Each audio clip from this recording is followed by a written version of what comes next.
Welcome, everybody. So this is Ocean Sciences or Physics 2300. So is everyone in the right? Everyone's in the right room. Okay, great. So my name is Joe, and just so that everybody knows, so I'm going to try to record the lecture. So I'm just recording the lecture from this iPad here.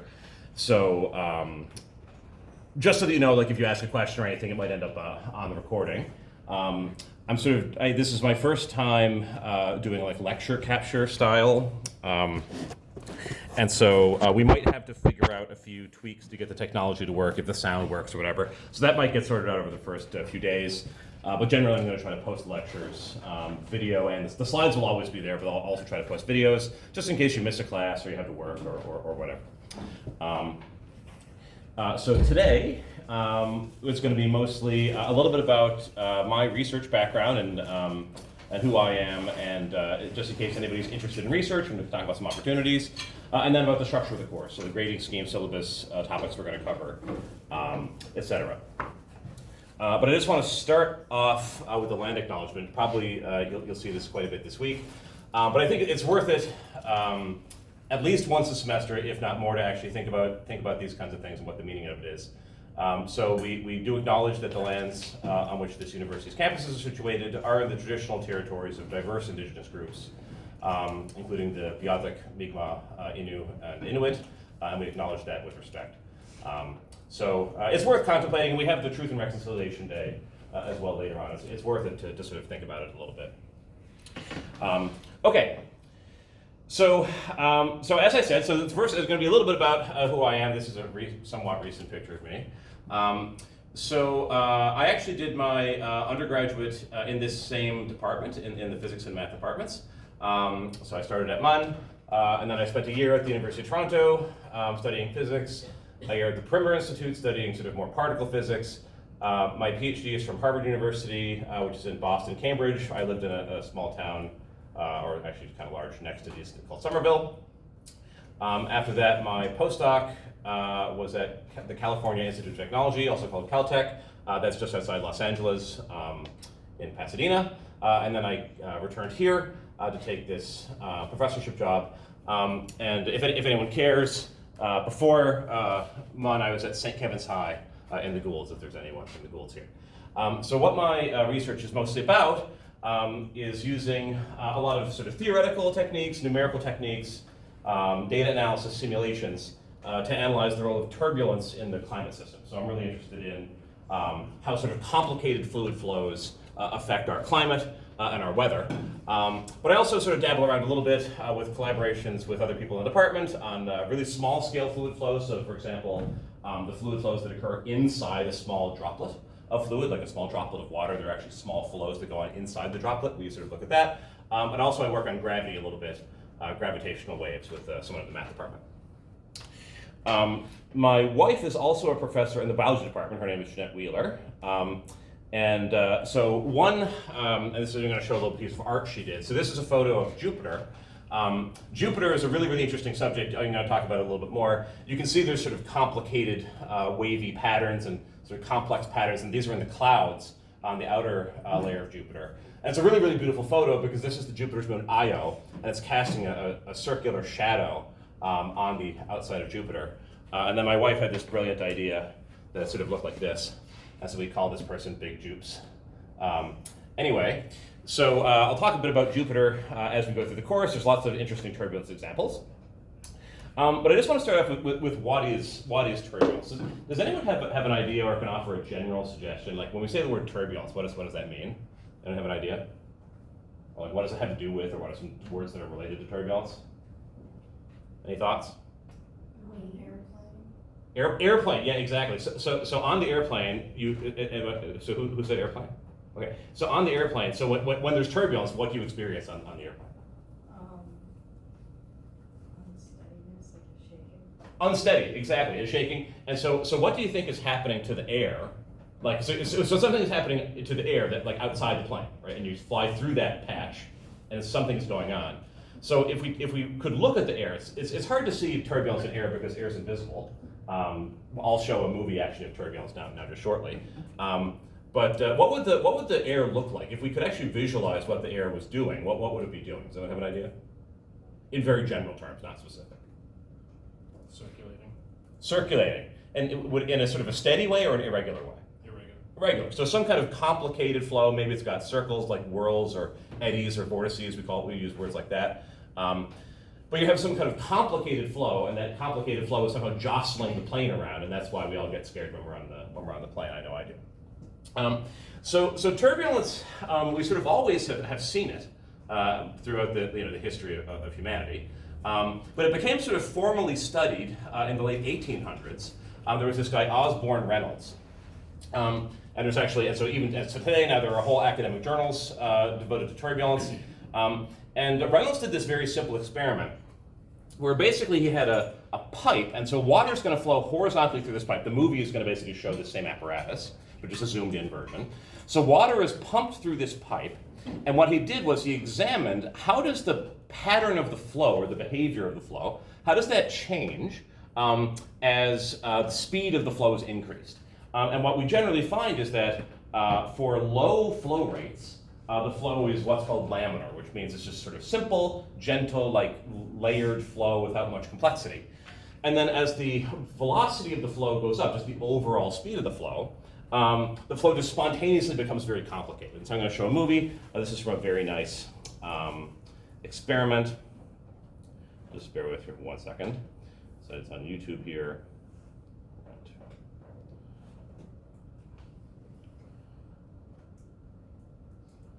Here we go. Oh, couldn't connect to internet. I checked this before the class. I'm just going to try one more time to make the internet work. If it doesn't work, we'll just show this next class. Is anyone in this room having trouble with their Wi-Fi? You are? Okay. Probably that's, I'm guessing, just because a huge number of people are here today that weren't here yesterday, and so maybe that's the issue. But hopefully that'll get sorted out. Okay. Well, anyway. I'll just explain verbally how it works. So, essentially, what the movie shows is you have fluid flow input here. Flow comes into the pipe, and there's a little device on the left-hand side where dye gets released from this device, and so the dye comes out of this and it flows downstream. And what they do is they increase the overall rate of flow through the pipe, and the water you can imagine it just falls into a bucket on this side, it falls out.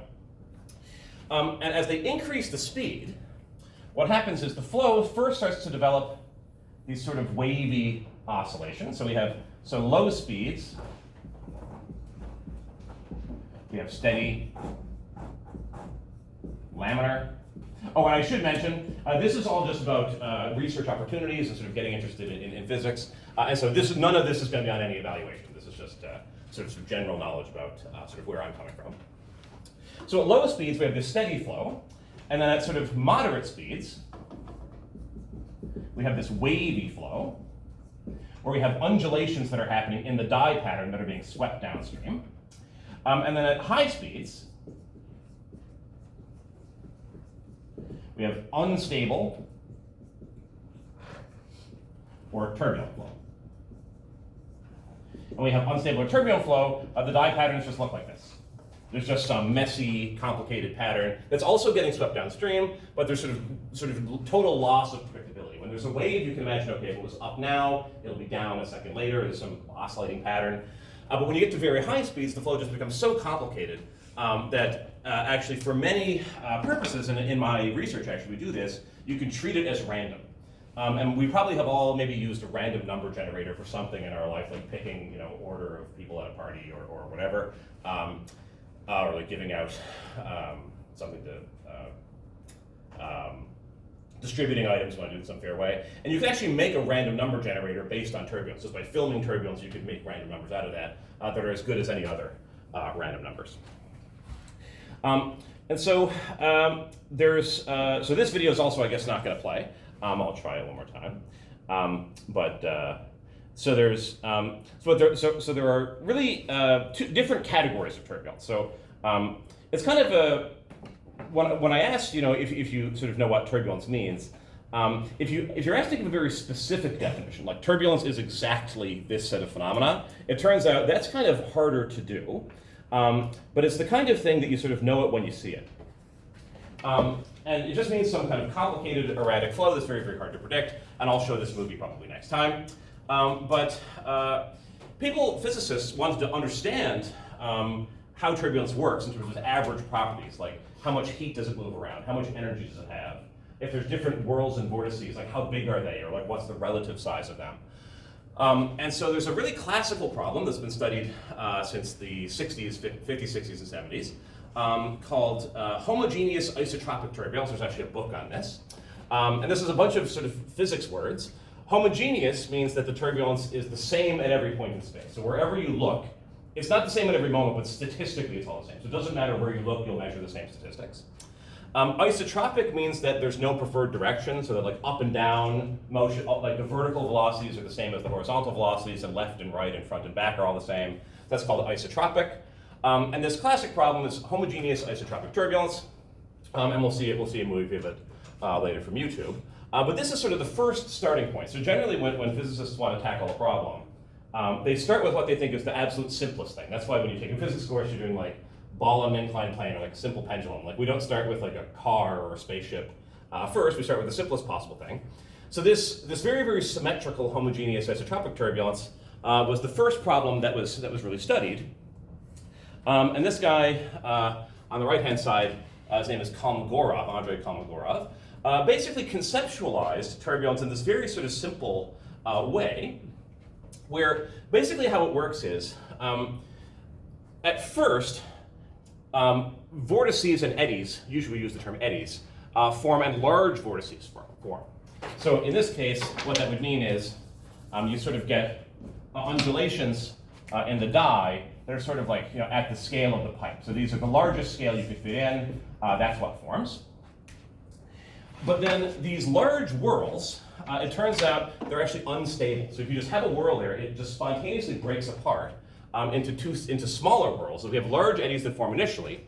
Those break down into medium eddies, but then this cascade continues, where we start from large, go to medium, and then end up with small scale eddies.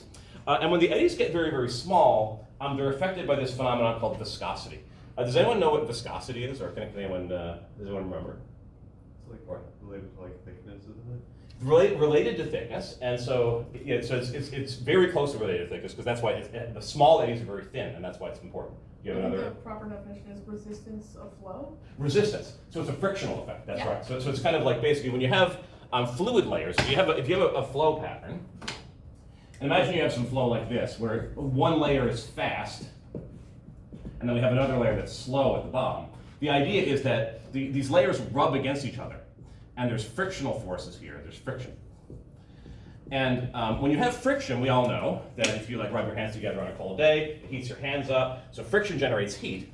So at these very small eddies, so their thickness is very small, those feel friction a lot more effectively. And so when you get down to the small eddies, they get dissipated by viscosity. So what happens is, these guys have energy of motion, they have kinetic energy, but that kinetic energy gets turned into heat because of the friction. So this is the sort of the story of homogeneous isotropic turbulence. Is you start with large eddies, those eddies cascade down to small scale, and then their energy gets turned into heat at the bottom. And where does the energy come from? Overall, the energy comes from the fact that we're pumping the flow in at the left-hand side. So there's injection of energy here, and then ultimately you get dissipation of energy on the inside. And so this problem has a really beautiful mathematical solution. So this course is not going to be very math heavy. There will be some mathematical things, but there'll be no calculus and basically just fairly simple math with emphasis on the physical understanding and the climate understanding. But I just wanted to show this formula, which is a very, very famous formula in turbulence, and it's called the -5/3 spectrum, or -5/3 spectrum. And this is sort of considered to be the mathematical solution of the turbulence problem. And so what it means is, what this formula tells you is, we look at all the different whirls in the flow, all the different eddies, and we have the different sizes. We have large eddies and small eddies. And we're going to characterize the size of the eddies by this number k, which is basically 1 over the radius. So in physics, we often work with the inverse distance instead of the distance. So k is just basically a parameter that tells you the size of the eddies. And then now E of k tells me, in this turbulent flow field, how much energy is in eddies of different sizes. And this is a mathematical formula that was proved that tells you just how the energy is distributed.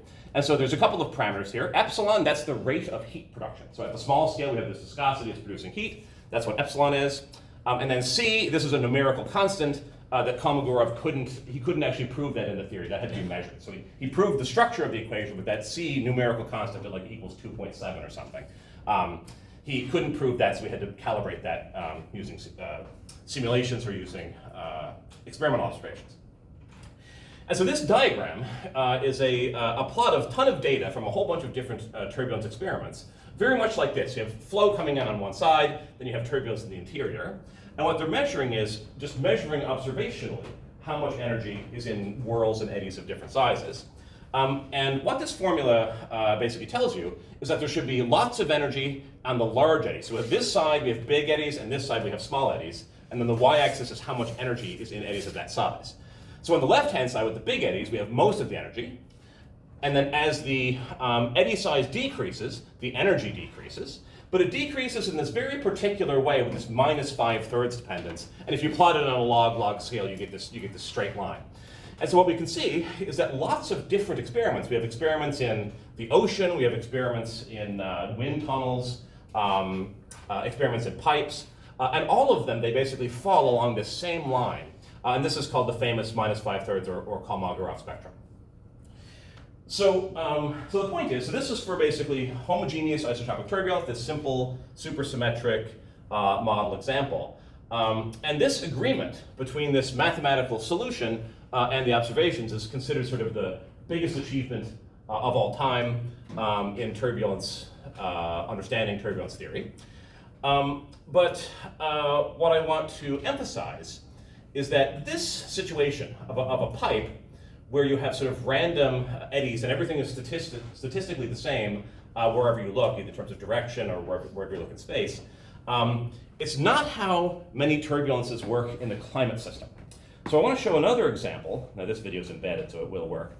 So this is an example where I'm showing the atmospheric flow. So there's going to be a movie, and we're going to see it from different perspectives. But basically, red regions is fast-moving flow, and then blue regions are slower flow. And this is showing sort of the middle atmosphere. And what we can see is that there's turbulence. We have little whirls and eddies. They're circulating eddies here and eddies here. But the idea that things are the same everywhere is obviously not true in this case, because there's this band where we have this big red streak. That's what we call the jet stream. And the jet stream is propagating or flowing from over the west coast, across Canada, and out to the east coast, and actually goes around the whole world. And we have this very, very strong flow. And so the turbulence is very different. It's no longer the case that left and right and up and down and front and back are the same. There's clearly some dominant background west to east flow that has some range where it exists, a band of latitude between maybe 40 and 60 latitude north. And that coherent flow, that jet stream, it coexists with these smaller whirls and eddies. And what we'll understand later in the course is that those whirls and eddies that coexist with the jet stream, that's what we refer to as weather systems. So if you look on a weather map, I'm sure we've all done this, you can see those H's and L's, the high pressures and low pressures. And those H's and L's are really just these bends in the jet stream, these sort of whirls and eddies that coexist with the jet stream. And if you look at the ocean, we see a very similar picture. So now here's Newfoundland, and so this is the Gulf of Mexico, and we have the Gulf Stream coming up. And then we can see as the Gulf Stream sort of moves up the eastern seaboard, it coexists with lots of whirls and eddies. It turns out that if you want to understand what I would call climate, meaning large-scale patterns like how does the jet stream behave, how strong is it, how strong is the Gulf Stream, what's the variability of the Gulf Stream, these are sort of large-scale climate questions that affect regional climate, global climate. It turns out it's crucial to understand not just the Gulf Stream itself, but also how it interacts with all these eddies. And the same thing is true for the jet stream. So to understand jet stream dynamics, we need to understand the highs and lows. But this is very, very different from the classical turbulence that had that book written on it. And this is instead called geophysical turbulence, or also called shear turbulence. And so it involves this coexistence between two ingredients. We have this planetary scale, large scale coherent features that you can see with your eyes. That would be like the jet stream or the Gulf Stream. And then that interacts with transient, smaller scale, could still be large, like weather systems are like 1,000 kilometers across, but it's still not as big as the whole planet. So at a smaller scale, they're transient, meaning they come and go and they move around. And that's like the weather systems in the atmosphere or eddies in the ocean, and we'll talk about both of those separately later in the course. And these two pieces, the coherent part and the eddy part, they influence each other very strongly. And in fact, they sort of cause each other. The jets actually cause the eddies, and then the eddies strongly modify the jet. And so these assumptions that everything is the same everywhere and the direction doesn't matter, that's not even close to being true. It's just very obvious by looking at the data by eye that it's not sort of this symmetric cube that's the same in every direction. And so this classical theory that's so beautiful and was such a great accomplishment basically doesn't really apply at all.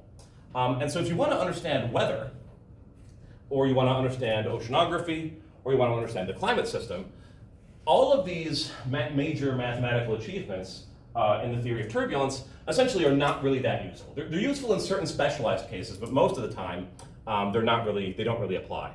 And so understanding this second kind of turbulence, geophysical turbulence, is really crucial for climate physics, global warming, and also for understanding things like the atmospheres of other planets. Very, very important for understanding Jupiter. So that's the end of my little spiel. So I just wanted to say, so if you are interested in research in physics or physical oceanography or fluid dynamics, climate, things like that, I often have some research positions. I don't know exactly what I'll have at any given time, but if you are interested or you're considering adding more physics to your program, I've definitely had people that have gotten more interested in physics based on this course. Please feel free to let me know. I'm always interested in chatting with students and finding out what they're interested in. And so you can just email me, and my email will be later. Any questions about all the turbulence stuff? Not expecting any questions. Okay, so the course. So this course is a sort of a general survey of physical oceanography, but it also includes some atmospheric dynamics, it also includes some biology.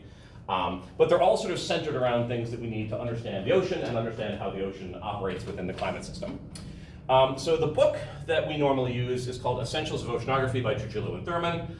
It should be in the bookstore. I recommend the ebook, which is pretty inexpensive. You do not need to buy the book. Nothing will be assigned from the book, but some people like to have it if something's maybe not totally clear from the lecture. I would say the book is actually pretty good. It has pretty clear explanations. A really important thing is do not buy the mastering code, because the assignments in this course will just be paper assignments. You can hand it on a Brightspace, but they're not like computer-based assignments, since I'm not a big fan of those. So you don't need the mastering code, which also makes it cheaper. The lectures, generally, I'm going to try to make them as self-contained and complete as possible. I'll try to make sure everything is posted online. Once in a while, I might scribble something on the board, and I'll try to add that to the slides as well if I can, but it could be the case that occasionally some board notes do not get posted. But if you have any trouble with the book or the bookstore or anything, or actually, in general, if you have any question about the course or something you're struggling with, always feel free to let me know, and I may not be able to solve it immediately, but I can at least try to find somebody who can. So the topics.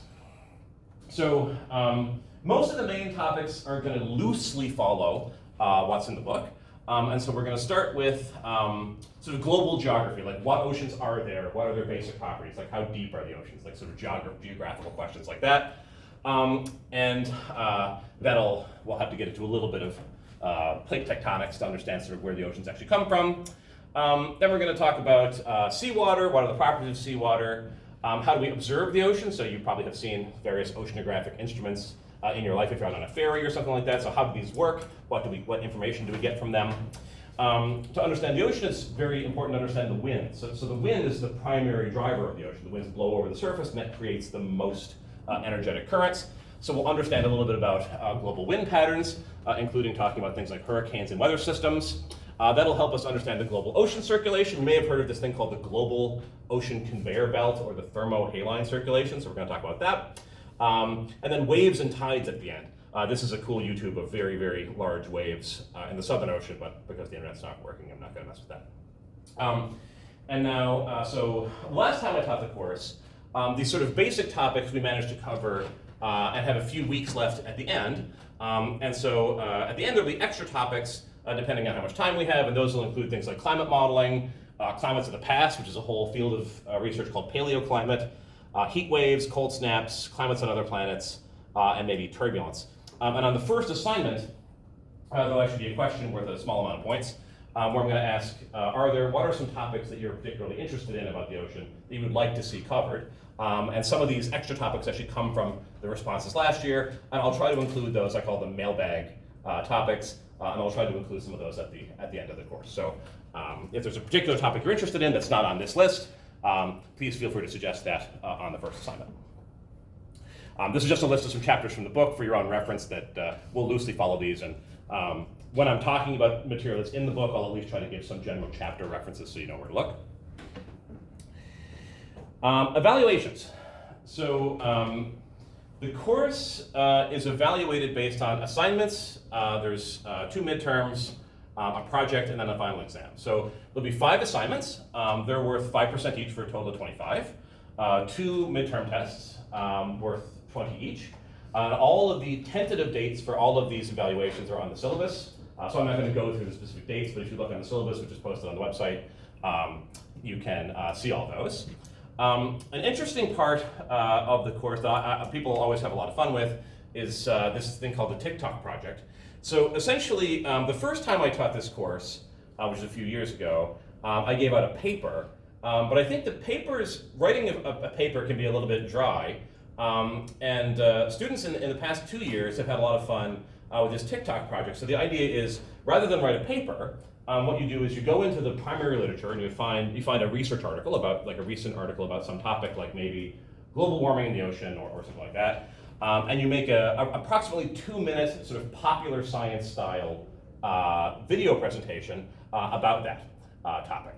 And you can do it in teams of 2. If you need to do it as individually or teams of 3, that's okay also. And that'll be done in drafts. So you'll do a first draft and then submit that. And then I'll give feedback on it, like maybe, oh, you could explain this a little bit more, or like, here's a nice way of explaining this, or whatever. And then based on that feedback, you do an updated version. And then on the last day of class, we're going to have like a pizza party where we watch all the presentations. And that's the only type of attendance that I hope everyone can make. It worth 1%. If you have a legitimate reason, that's okay. We can move that 1% somewhere else. And then the final exam will be cumulative, but it'll be emphasizing the material towards the end of the course, and I'll be more explicit about exactly what that means when that sort of becomes relevant. Anyone have any questions about the evaluation scheme or anything like that? Okay. All right. The last thing is for student support. So probably many people in the class will email me at some point to look for an extension on assignment or question about the material or question about grading. And so this is my email address. So I just want to really emphasize, this seems ridiculous, but so it's JG Fitzgerald. So my name is Joe Fitzgerald, but my middle initial is G. So it's JG Fitzgerald. Many people forget this G, and then they come up to me and say, oh, you didn't respond to my email for like 2 weeks or whatever, which I generally always try to respond within a few days at the latest. And so if I don't get the email, then I don't even know I didn't get it. And so just try to remember to spell the email properly. And just send me an email at my MUN address. I don't really use the Brightspace Messenger. If you send me a message on Brightspace Messenger, I may see it, but I can't guarantee exactly how long it'll take. For office hours, I do these by appointment.